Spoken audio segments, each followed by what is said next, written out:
주님 당신은 내 삶 구석구석까지 감찰하시며 나를 응원하시는 분, 내 길을 밝혀서 영원한 생명의 길로 인도하시며 나를 응원하시는 분, 그곳 작은 갈등을 겪곤 하지만 항상 결국 당신을 선택합니다. 나의 유일한 너에게 내 삶은 오직 아름다운 당신뿐입니다. 나의 유일한 너에게 내 삶은 오직 아름다운 당신뿐입니다. 나의 예배를 받으소서, 홀로 영광을 받으소서. 주여, 나의 주여.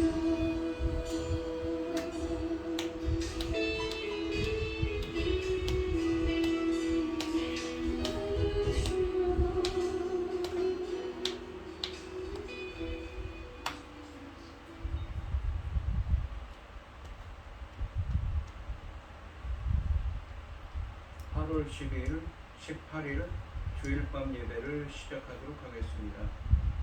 땅과 거기에 충만한 것과 세계와 그 가운데에 사는 자들은 다 여호와의 것이로다. 여호와께서 그 터를 바다 위에 세우시며 강물 위에 건설하셨도다. 여호와의 산에 오를 자가 누구며 그의 거룩한 곳에 설 자가 누구인가. 손이 깨끗하며 마음이 청결하며 뜻을 허탄한 데 두지 아니하며 거짓 맹세하지 아니하는 자로다. 그는 여호와께 복을 받고 구원의 하나님께 의를 얻으리니 이는 여호와를 찾는 족속이요 야곱의 하나님의 얼굴을 구하는 자로다. 아멘. 저희들을 창세전에 특정하시고 여기까지 인도해 주신 주님 감사드립니다. 오늘 예배 가운데 임재하여 주시고 이 예배가 신령과 진정으로 드려지는 예배가 되게 하여 주시옵소서. 이 모든 말씀 거룩하신 예수님의 이름으로 기도드리옵나이다. 아멘. 사도신경 말씀으로 시작하시겠습니다. 전능하사 천지를 만드신 하나님 아버지를 내가 믿사오며 그 외아들 우리 주 예수 그리스도를 믿사오니 이는 성령으로 잉태하사 동정녀 마리아에게 나시고 본디오 빌라도에게 고난을 받으사 십자가에 못 박혀 죽으시고 장사한 지 사흘 만에 죽은 자 가운데서 다시 살아나시며 하늘에 오르사 전능하신 하나님 편에 앉아 계시다가 저리로서 산자와 죽은 자를 심판으로 오시리라. 성령을 믿사오며 거룩한 공의와 성도가 서로 교통하는 것과 죄를 사하여 주시는 것과 몸이 다시 사는 것과 영원히 사는 것을 믿사옵나이다. 아멘. 찬송가 407장입니다. 우주와 함께나 죽었으니 우주와 함께나 살았도다. 영광의 그날에 이르도록 언제나 주만 바라봅니다. 언제나 주는 날 사랑하사 언제나 새 생명 주시나니 영광의 그날에 이르도록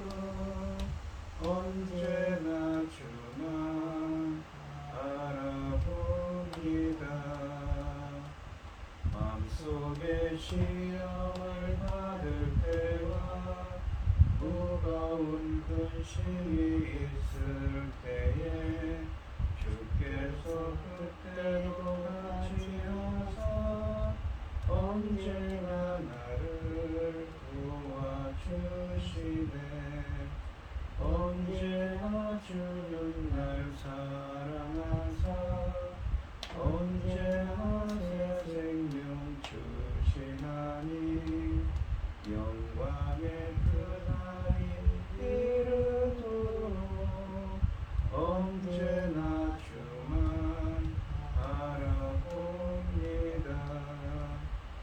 뼈 아픈 눈물을 흘릴 때와 쓰라린 마음으로 탄식할 때 주께서 그때도 같이 하사 언제나 나를 생각하시네. 언제나 주는 날 사랑하사 언제나 새 생명 주시나니 영광의 그날에 이르도록 언제나 주만 바라봅니다. 내 몸의 약함을 아시는 주, 못 고칠 질병이 아주 없네. 괴로운 날이나 기쁜 때나 언제나 나와 함께 계시네. 언제나 주는 날 사랑하사 언제나 새 생명 주시나니 영광의 그날에 이르도록 언제나 주만 바라봅니다. 아멘. 기도하겠습니다. 내 영혼아 여호와를 송축하라. 내 속에 있는 것들아 다 그의 거룩한 이름을 송축하라. 내 영혼아 여호와를 송축하며 그의 모든 은택을 잊지 말지어다. 그가 내 모든 죄악을 사하시며 내 모든 병을 고치시며 내 생명을 파멸해서 속량하시고 인자와 긍휼로 광씌우시며 좋은 것으로 내 소원을 만족하게 하사 내 청춘 독수리같이 새롭게 하시는도다. 여호와께서 공의로운 일을 행하시며 억압 땅의 모든 자를 위하여 심판하시도다. 그의 행문 모세에게 그 행사를 이스라엘 자손에게 알리셨도다. 천지 만물을 지으신 전능하시다. 어리석고 볼 걸음없는 저희도 자연사롭시고 아버지의 사랑 가운데 소원을 보시며 감사드립니다. 전능하신 것 아버지 하나님, 지금 세상이 어지럽고 제약을 복잡할지라도 이 시간 아버지께 예배드릴 수 있도록 허락하신 하나님께 감사드립니다. 전능하신 하나님 아버지, 저희 나라 대한민국을 지켜주시옵소서. 전쟁으로부터 재난으로부터 지켜주시옵소서. 날마다 들려오는 전쟁과 아버지 전쟁이 일어날 것 같은 좋지 않은 소식들이 뉴스를 통해서 날마다 듣고 있습니다. 아버지 이곳저곳에 일어나는 재난은 또 어떻습니까? 당장 옆에 있는 일본은 또 어떻습니까? 아버지 하나님 불쌍히 여겨주시고 긍휼을 베풀어 주셔서 저희 대한민국은 아버지 주님만 바라보고 있는 나라 아닙니까? 또 제사장 나라까지 삼아주셨으니 아버지 하나님 저희 나라를 지켜주시옵소서. 살아계신 하나님께서 지키시는 것을 만천하에 알도록 도와주시옵소서. 전능하신 하나님 아버지 하나님, 지금은 중대한 시대, 열매거들 새 시대입니다. 열매거들 새 시대에 아버지 하나님 당신의 사랑을 중 열매거들 말씀을 들고 강단을 세우셨으니 참으로 감사드립니다. 이 천금 같은 말씀으로 말미암아 아버지께서 받으신 기뻐 받으실 열매들이 넉넉히 나올 수 있기를 간절히 소원하고 이 모든 말씀 엉망 죄악 가운데서 우리를 구원하여 주신 예수 그리스도 이름으로 기도드리옵나이다.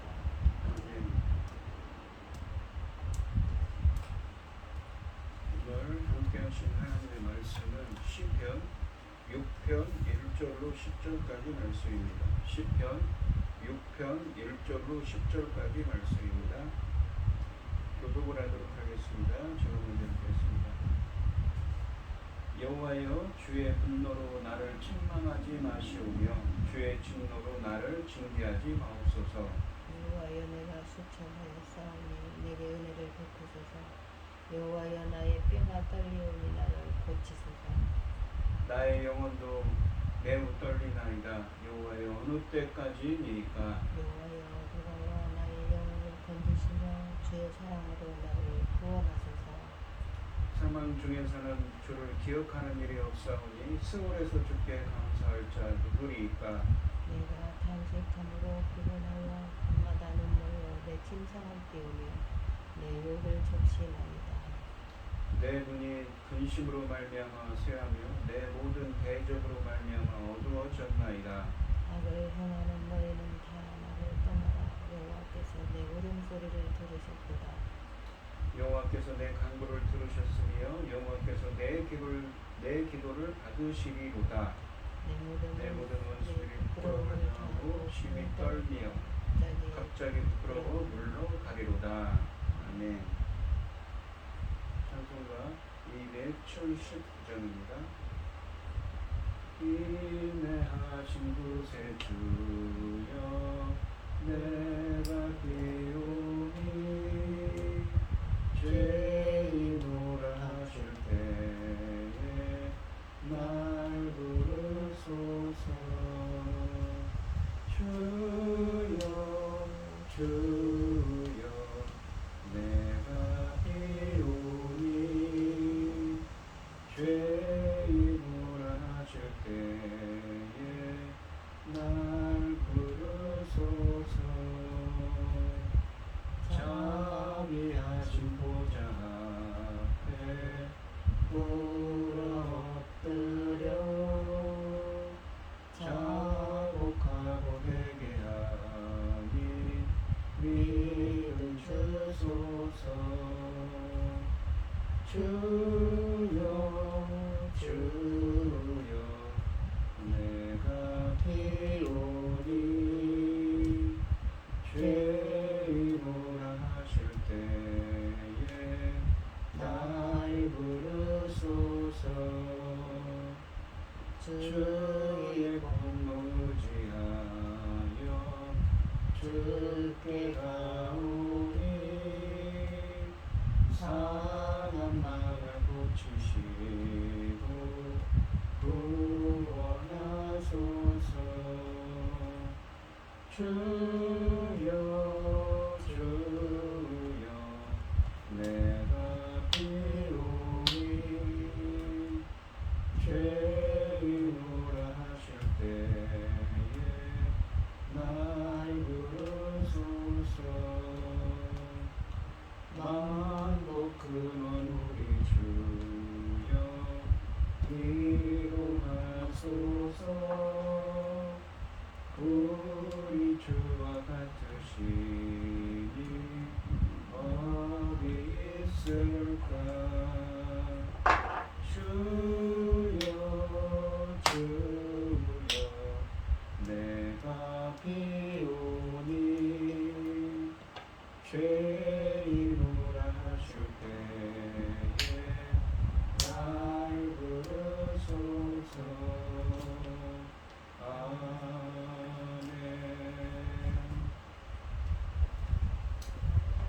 오늘 함께 하실 하나님의 말씀의 제목은 밤의 기도입니다. 이 징계로 몸과 마음이 쇠약해진 다윗은 날마다 자신의 사정을 하나님께 아뢰며 치유를 간청하고 있습니다.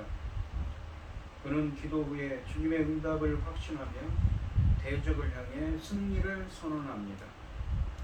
1절부터 3절까지 말씀은 하나님의 책망과 징계를 받아 영육간의 어려움에 처하게 된 다윗 자신의 처지를 하나님께 호소하고 있습니다.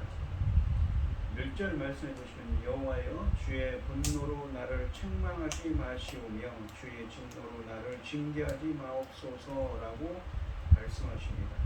이 시편은 여호와여라고 주님을 부르면서 시작합니다. 이 1절 말씀의 어순을 보면 주의 분노와 주의 진노가 각각 책망하다와 징계하다 앞에 나와서 강조되고 있습니다. 즉 주님의 책망과 징계는 정당하지만 주님께서 자신에게 너무 화내시지 않기를 구하고 있습니다.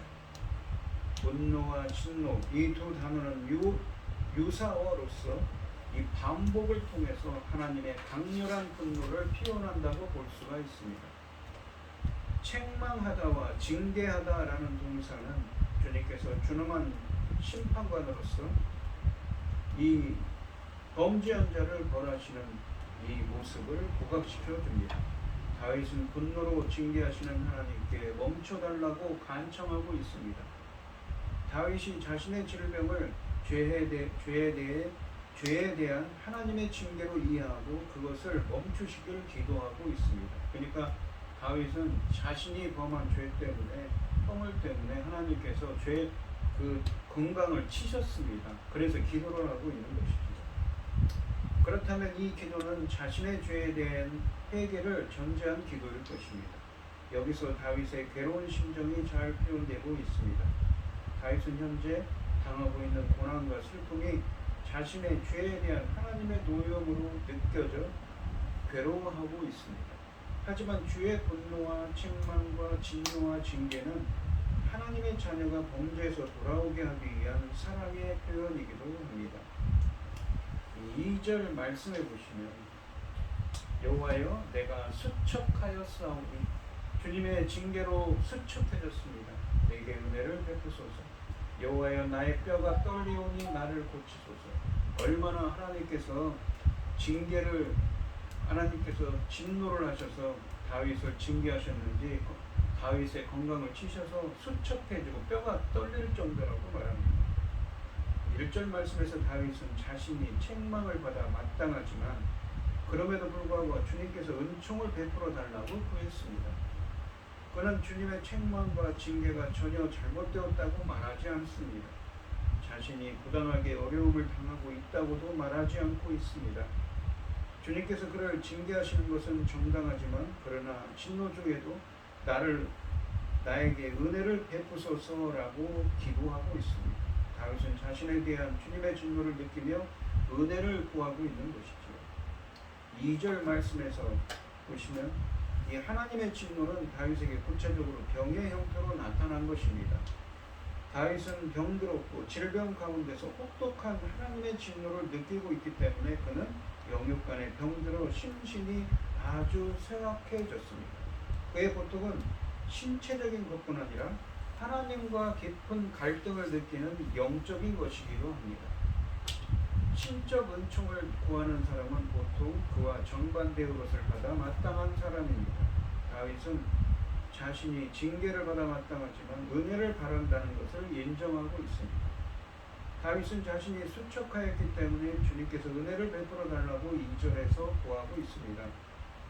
수척하다는 단어는 힘과 활력이 사라졌다는 의미입니다.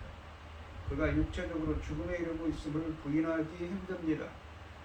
병이 가져오는 가장 무서운 점은 바로 기력이 쇠하고 의욕이 없어지는 데 있습니다. 즉 자신이 스스로를 더 이상 지탱할 수 없기 때문에 주님의 특별한 은혜를 구하고 있는 것입니다. 또한 하반절에 보시면 다윗은 나의 뼈가 떨린다고 고백하고 있습니다.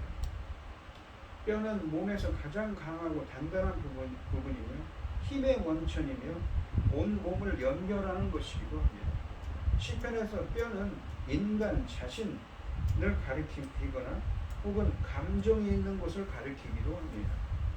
뼈는 상자의 신체와 정신을 지탱해주는 중심적인 부분입니다. 따라서 뼈가 떨린다는 것은 인생 전체가 흔들리고 몸과 마음이 극심한 고통 가운데 있다는 의미입니다.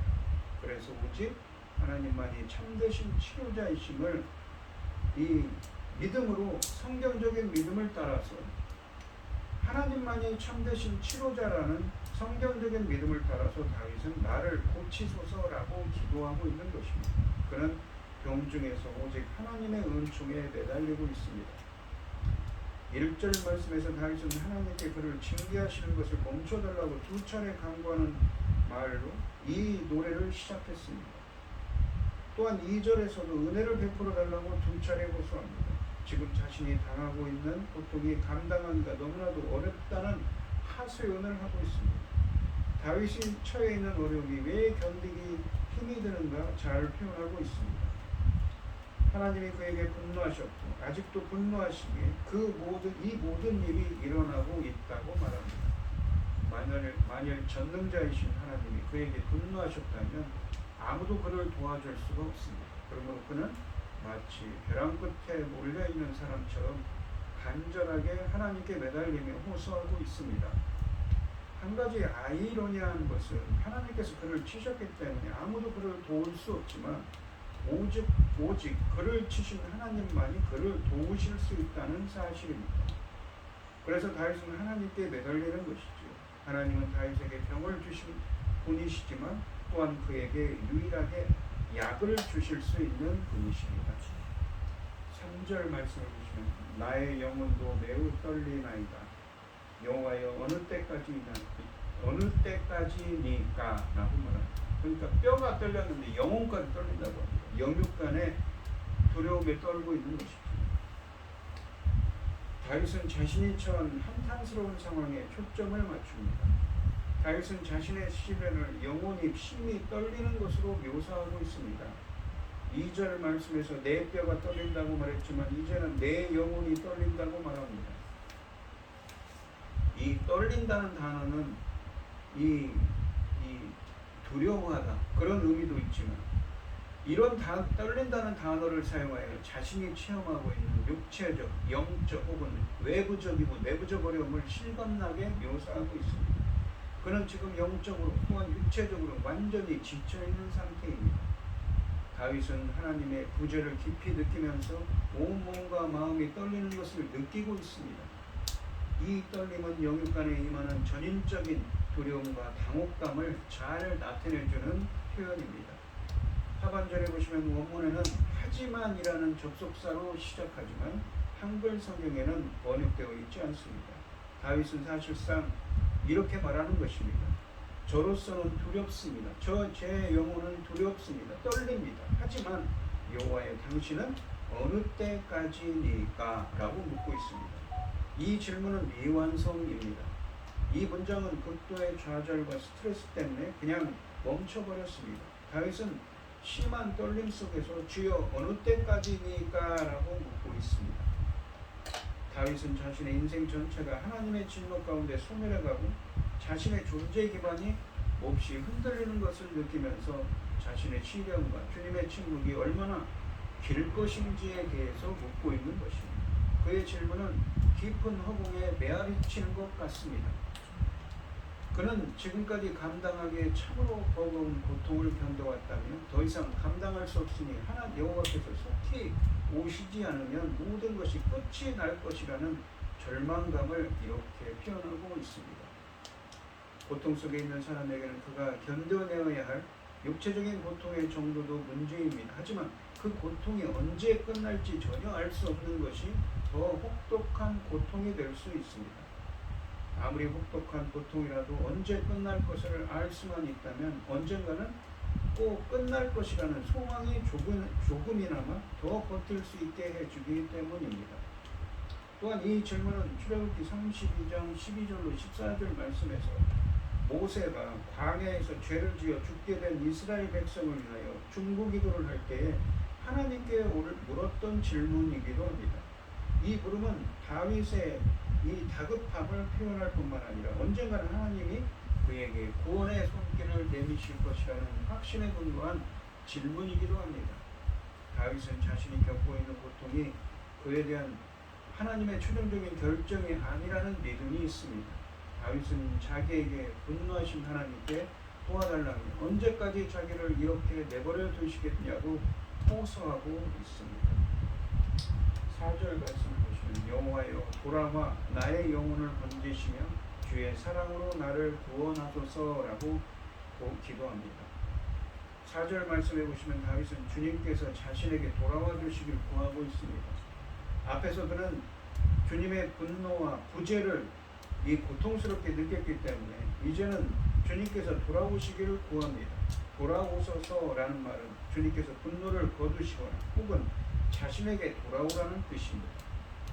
다윗은 병들어 주님으로부터 버림받았고 주님은 그로부터 멀리 떠났다고 생각하기 때문에 이제는 돌아오셔서 그를 건져주시길 구하고 있습니다. 이 돌아오다라는 말은 히브리어로 슈브라고 해서 뭐랍니까? 180도 이 턴을 한다는 의미입니다. 이게 회개하다는 의미도 있지만 여기서는 주님께서 방향을 바꿔서 자기에게 등을 돌리셨는데 방향을 바꿔서 자기를 봐주시라는, 자기의 은혜를 베푸시라는 의미입니다.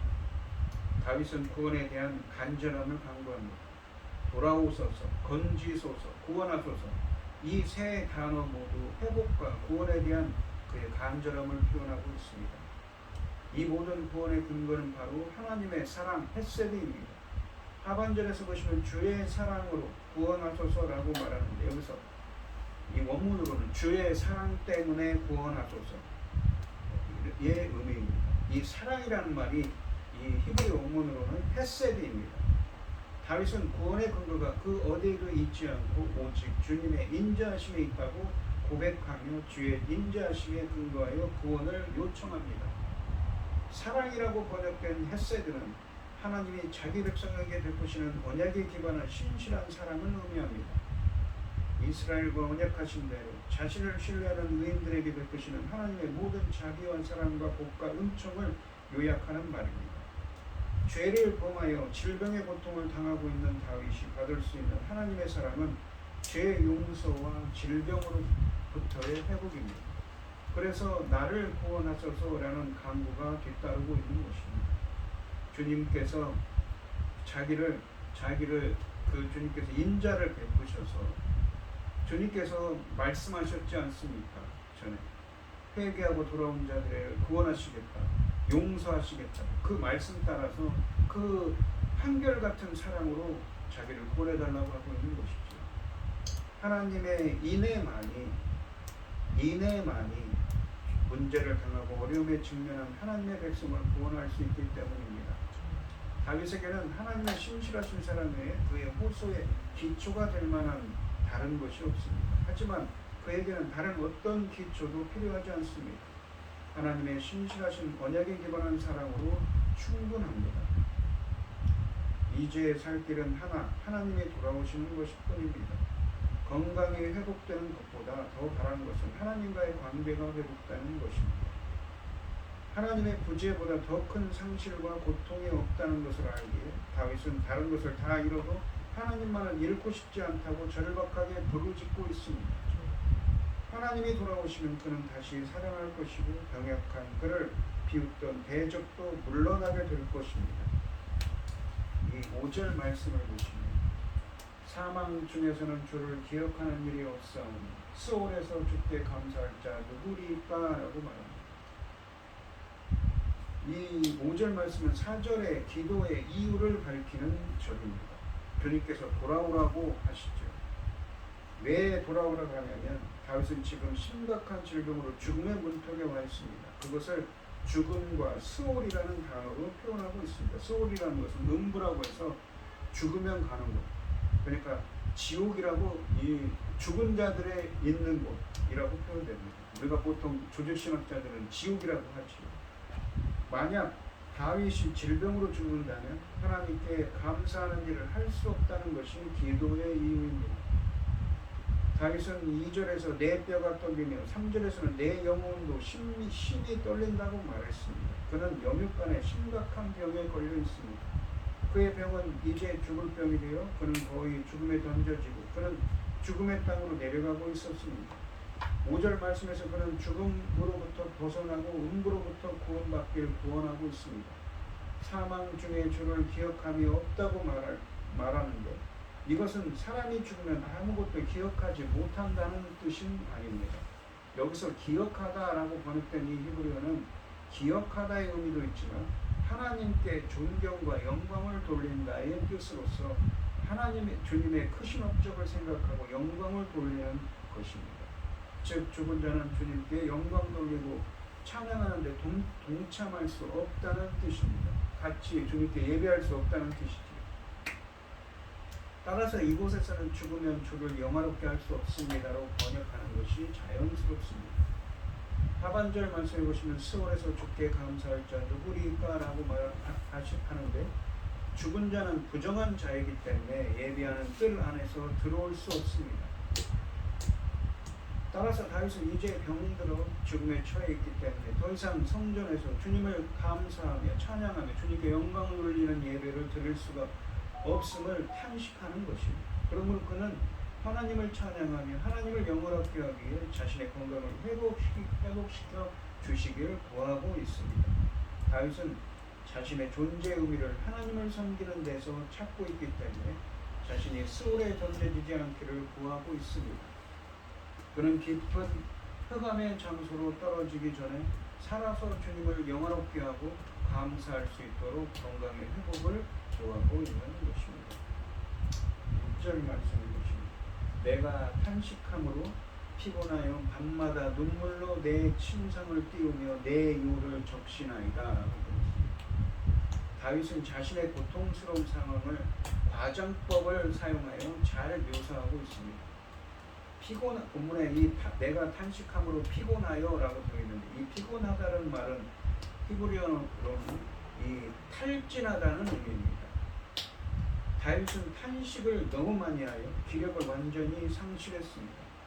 또한 밤마다 눈물로 내 침상을 띄우며 내 유를 적시나이다 라는 표현은 과장된 표현인데 모두 슬픔이 얼마나 깊은지를 잘 나타내주고 있습니다. 여기 보시면 밤마다 눈물로 내 침상을 띄우며 라고 해요. 이 띄우다 라고 번역된 동사 사하는 원래 헤엄치게 하다는 말입니다. 그러니까 눈물로 무엇입니까? 내 침상이 내가 지금 얼마나 눈물을 많이 흘렸는지 내가 지금 이 누워있는 이 침대가 헤엄치게 하고 있다는 것이죠. 그 눈물에 헤엄치고 있다는 의미입니다.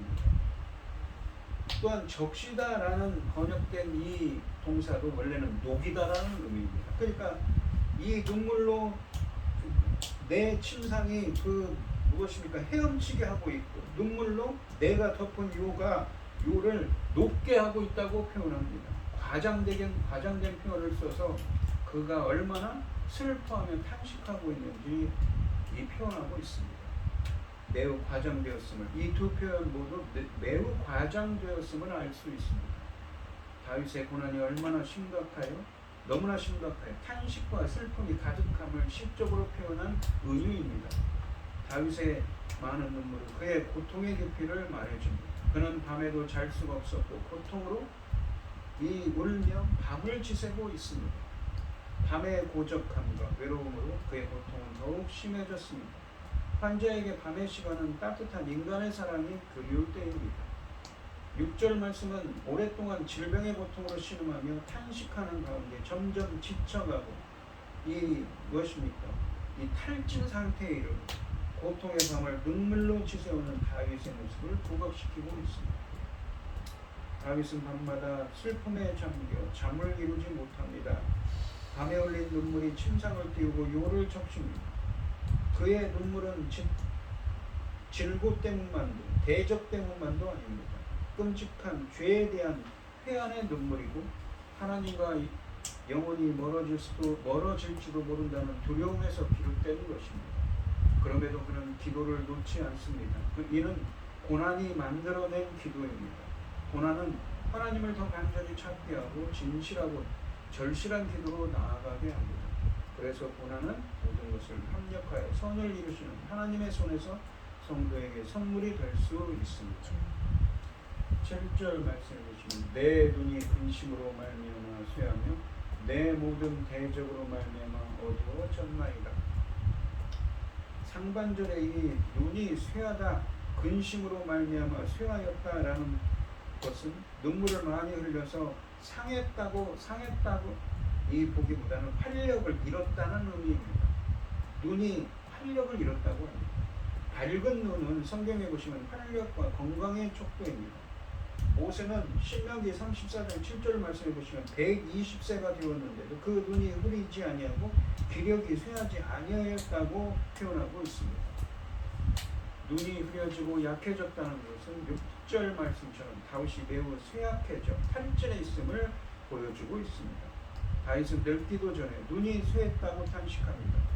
또한 하반절에 보시면 내 모든 대적으로 말미암아 어두워졌나이다 라는 말은 눈이 자신의 대적들 때문에 침침해졌다는 의미입니다. 이 표현은 자신의 대적들 때문에 시력을 잃어간다는 뜻입니다.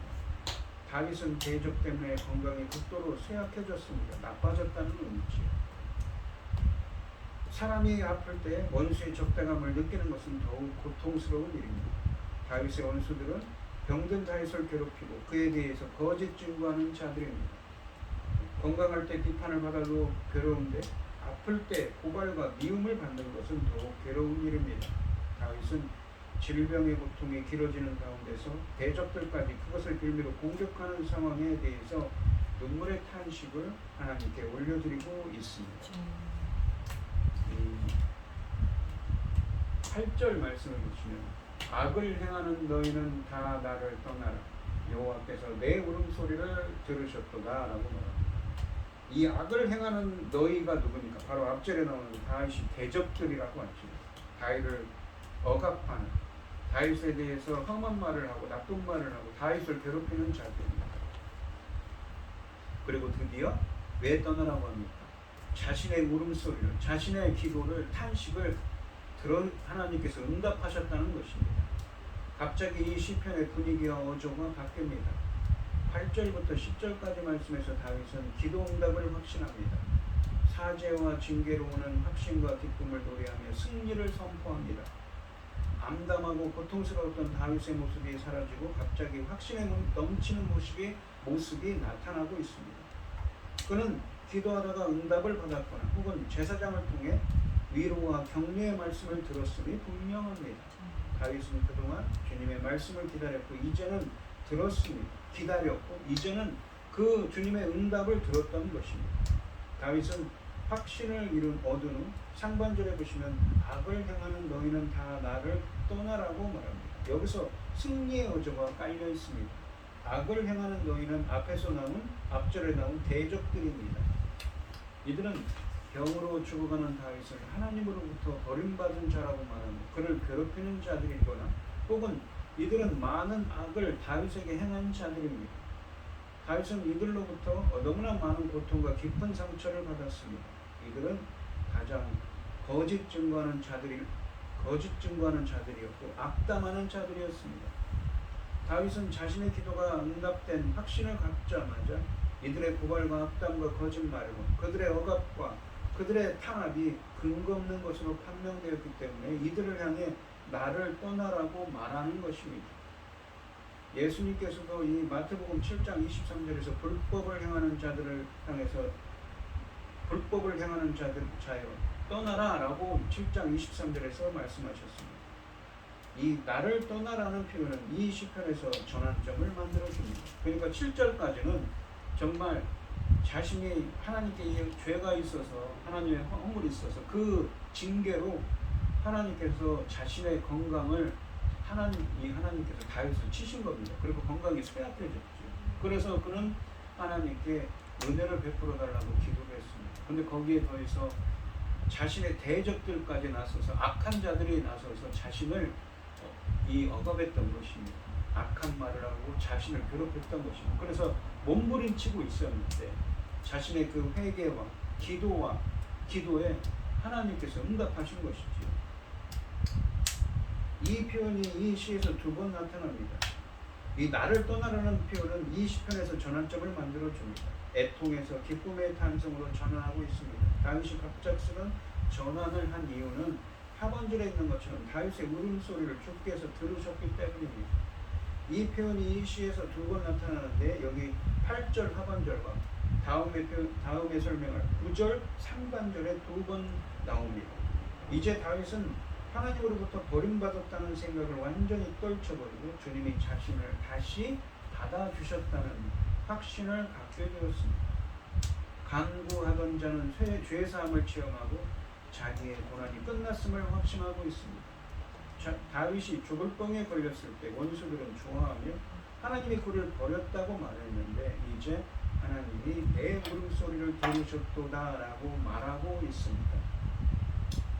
9절 말씀을 보시면 여호와께서 내 간구를 들으셨으니 다시 반복되죠. 여호와께서 내 기도를 받으시리로다. 보시면 앞 상반절에서는 들으셨다고, 이미 들으셨다고 주님께서 현재형으로 표현했는데 이 히브리어로는 완료형입니다. 이미 완료된 거예요. 근데 받으시리로다는 미완료되었습니다. 주님께서 기도를 또 받으실 거라고 얘기하죠. 상반절에서는 완료형이, 하반절에서는 미완료형의 동사를 사용했습니다. 다윗의 기도에 하나님이 응답하셨기 때문에 현재형으로 썼으며 앞으로 그의 간구를 따라 실제로 성취되어야 할 일이 아직 남아있기 때문에 미래형으로 쓴 것이라고 이해할 수가 있습니다. 그러니까 주님께서 그 기도를 받으시고 들으시고 그 기도를 들으시고 주님께서 행해야 되는 것이죠. 그것이 남았기 때문에 이렇게 표현한 것입니다. 즉 여호와는 다윗의 간구를 듣고 그 후에 무시하는 것이 아니라 듣고 그 후에 이 행할 일을 설명하고 계십니다. 그러니까 10절 말씀에 보시면 그 행동하실 것을 설명하고 있죠. 어떻게 행동하시냐면 내 모든 원수들이 부끄러움을 당하고, 그러니까 어떻게 행하십니까? 그 기도를 들으시고 어떻게 행동하십니까? 내 모든 원수들이 부끄러움을 당하고 심히 떨며, 아까 그랬죠. 2절과 3절에서 내 뼈가 떤다고 그랬죠. 내 영혼이 떤다고 다윗이 고백했는데, 탄식했는데 이제는 다윗의 원수들이 떨고 있습니다. 갑자기 부끄러워 물러가리로다 라고 합니다. 상반절에 보시면 내 모든 원수가 다 부끄러움을 당할 것이라고 하십니다. 원수들에 대한 주님의 심판은 그들을 부끄럽게 하는 것으로 나타난다고 하십니다. 부끄러움을 당하다라는 말은 상황이 기대하던 것과 반대로 나타날 때 느끼는 혼란과 당혹감과 낙담을 의미합니다. 또한 심히 떨며라는 표현은 심히 놀라다, 두려워하다는 의미입니다.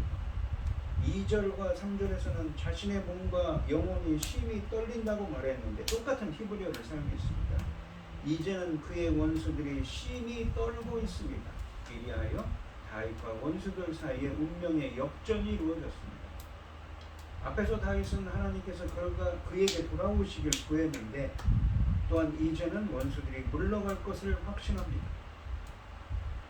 그들은 갑자기 부끄러워 물러갈 것이라고 말씀하십니다. 갑자기라고 번역된 이 히브리어는 원문으로 라가인데 한순간에입니다. 한순간에를 의미합니다. 즉 갑자기라는 말은 하나님의 개입에 의한 극적인 반전을 강조합니다.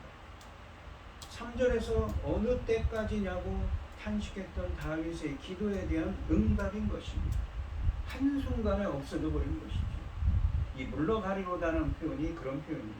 그런데 그들은 어디로 물러갈 것인가? 4절 말씀에서 여호와가 돌아오시라고 다윗의 이 여호와가 돌아오시라는 다윗의 기도를 들으시면 이 10절 말씀처럼 악인들이 물러갈 수밖에 없습니다. 이 4절 말씀에서 여호와께서 돌아오십시오라고 할 때 썼던 이 히브리어 동사가 무엇이냐면 슈브입니다. 슈브라고 뭐라고 했죠? 우리가 보통 회개하다라고 쓰여져 있는데 180도로 턴을 한다는 얘기입니다. 자신에게 등을 돌렸던 주님께서 자신을 향해서 180도로 턴을 해서 자신에게 돌아오라고 했는데 그 주님께서 돌아오셨습니다. 그래서 이제는 자신의 원수들이 어떻게 됩니까? 물러갑니다. 돌아갑니다. 자신을 향해서 악행을 벌였던 그 원수들이 돌아갑니다. 어디로 돌아갑니까? 이 행악자들은 결국 자기 죄로 인하여 갑자기 멸망할 것입니다. 그런 의미를 담고 있는 것이죠. 이 오늘 본문 말씀을 보시면 탄식은 확신으로 바뀝니다. 하나님의 응답이 그를 살려줍니다. 처음 기도를 시작할 때 다윗은 몹시 두려워 떨었지만 하나님이 그의 기도를 들으셨고 앞으로도 들으실 것이기에 이제 다윗의 원수들이 떨 것입니다. 어떻게 그렇게 됐습니까? 처음에는 다윗이 자신의 허물 때문에 그 징계로 하나님께서는 다윗을 치셨고 그는 몸과 영혼이 떤다고 표현하고 있지. 그래서 그는 하나님의 은혜를 구하며 기도를 했습니다. 거기에 더해서 다윗의 대적들은 그를 억압하고 그를 못된 말로 그를 괴롭히고 있습니다. 그래서 그의 이 괴로움이 탄식이 더 컸던 것이지. 그래서 다윗은 하나님께 매달렸습니다. 그런데 드디어 역전이 된 것입니다. 다윗의 승우는 환희로 바뀌고 악담하던 대적들은 큰 부끄러움을 당한 채 황급히 돌아갈 것입니다. 하나님이 들으시면, 그분이 돌아오시면 우리 모든 상황은 역전될 것입니다. 오늘 이 시간 다윗이 비록 죄를 지어 징계로 병들고 악인들이 억압한다 할지라도 그의 기도에 응답하시고 구원하신 하나님의 그 신실하신 사랑 헤세드가 성도님들께도 함께 하시기를 주님의 이름으로 축원드리겠습니다. 기도하겠습니다. 하나님 아버지 감사합니다. 다윗은 자신을 징계하시는 그 하나님의 손길, 권능의 손길 때문에 밤에 자신의 침상을 적시며 눈물로 밤을 지새우며 괴로워하고 있습니다. 심지어는 자신을 괴롭히는 원수들까지 자신을 괴롭히고 있습니다. 그런 상황 가운데서도 자신이 회개하며 자신에게 은혜를, 헤세드를 베풀어 달라고, 인애를 베풀어 달라고, 언약에 기반한 신실한 사랑을 베풀어 달라고 기도하는 그 기도에 주님은 응답하셨습니다. 주님, 저희들도 허물도 많고 부족한 것도 많지만 저희들의 그러한 부족한 것도 주님께서 징계하셔서 깨닫게 하여 주시옵시고, 다윗처럼 기도할 때에 주님께서 응답해 주셔서 하나님의 사랑이 사랑으로 저희들을 보동 안을 수 있는 은혜를 허락하여 주시옵소서. 모든 말씀 거룩하신 예수님의 이름으로 기도드리옵나이다. 아멘. 찬송가 337장을 하시고 축도하시므로 오늘 예배를 마치도록 하겠습니다. 내 모든 시험 무거운 짐을 주 예수 앞에 아뢰이며 근심에 쌓인 날 돌아보사 내 근심 모두 맡으시네. 무거운 짐을 나 홀로 지고 견디다 못해 쓰러질 때 불쌍히 여겨 구원해 주리 은혜의 주님 오직 예수. 내 모든 괴로움 닥치는 환란 주 예수 앞에 아뢰이며 주께서 친히 날 구해 주사 넓으신 사랑 베푸시네. 무거운 짐을 나 홀로 지고 견디다 못해 쓰러질 때 불쌍히 여겨 구원해 주리 은혜의 주님 오직 예수. 내 짐이 점점 무거워질 때 주 예수 앞에 아뢰이며 주께서 친히 날 구해 주사 내리신 짐을 져주시네. 무거운 짐을 나 홀로 지고 견디다 못해 쓰러질 때 불쌍히 여겨 구원해 주리 은혜의 주님 오직 예수. 마음의 시험 무서운 죄를 주 예수 앞에 아뢰이며 예수는 나의 능력이 되사 세상을 이길 힘주시네.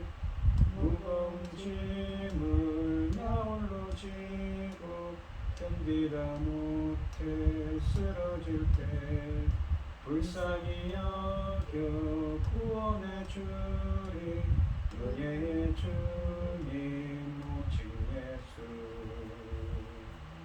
아멘. 이제는 주 예수 그리스도의 은혜와 아버지 하나님의 극진하신 사랑과 성령의 교통하심이 성도들 머리머리 위에 이제로부터 영원히 함께 있을지어다. 아멘.